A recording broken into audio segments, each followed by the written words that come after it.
moving a non-official bill in the Lok Sabha to provide a scheme for eradication of unemployment from the country, a member said, Mr. Speaker, sir, this bill deals with the question of unemployment which has assumed menacing proportions and is also continuously increasing. The live registers of the employment exchanges may not be revealing the correct state of affairs. Even the figures given by them will go to prove that there is a tremendous increase in the number of unemployed persons in the country. Nevertheless, the data furnished by them is, in my view, very underestimated. Moreover, a very small percentage of the unemployed persons get themselves registered in these exchanges. So, actually, the number of unemployed persons will be very much more than the figures given by them. Sir, people cannot be allowed to languish in want. Serious political, social, and economic tensions, which are of an explosive nature, are created because of the massive unemployment. Therefore, it is very much necessary that we should clearly chalk out policies and programs which are oriented towards the concept of full employment. Our policies should aim at creating employment opportunities in a big way. When an individual remains without work and hence without food, society owes a great responsibility to him. Society should see that he is not allowed to languish in dire want. Society must also see to it that his wants are fulfilled. For that purpose, every man and woman should be provided suitable work and adequate remuneration.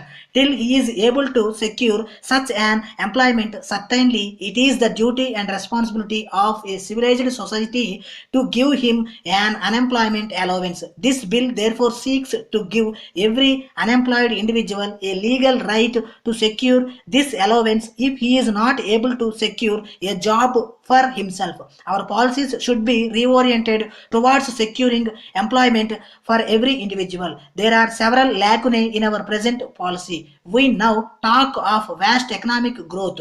There is no point in harping on this in season and out of season. Mere economic growth is not going to solve this problem of acute unemployment. We must see that this economic growth which we talk of is molded in such a way that it is capable of generating more job opportunities. In this connection, it is worthwhile looking at our industrial policy. It is ordinarily expected to accelerate the employment potential. Even here, I am sorry to point out that the government are following a policy of indiscriminate technology upgradation in every sector.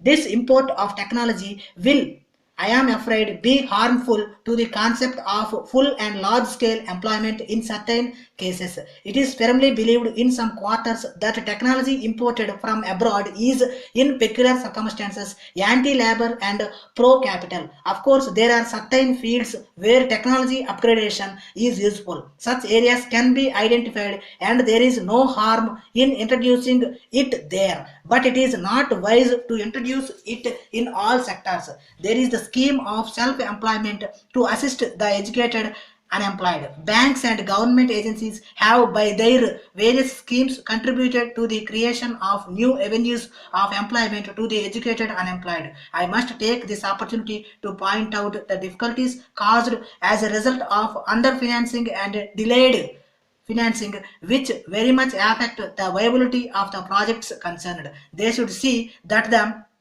projects which they would like to approve and for which they intend providing the necessary finance must be cleared expeditiously. There is also need for the upward revision of the loan assistance limit, taking into consideration the escalation in cost of all materials. The National Sample Survey data reveal that nearly 80% of the unemployment is concentrated among rural poor and the landless. These programs can be better implemented if there is political and economic decentralization. Political and financial powers should adequately devolve on the various local bodies. This will not only ensure popular participation but also make the bureaucracy more sensitive to the realities of the situation. To start with, there should be adequate reclamation of wastelands to create more work, better utilization of major irrigation schemes, and development of minor irrigation works, double cropping, etc. The private sector has also a very important role to play. There is an impression that they produce goods only for the rich people. This impression should be erased. I now commend the bill for your acceptance.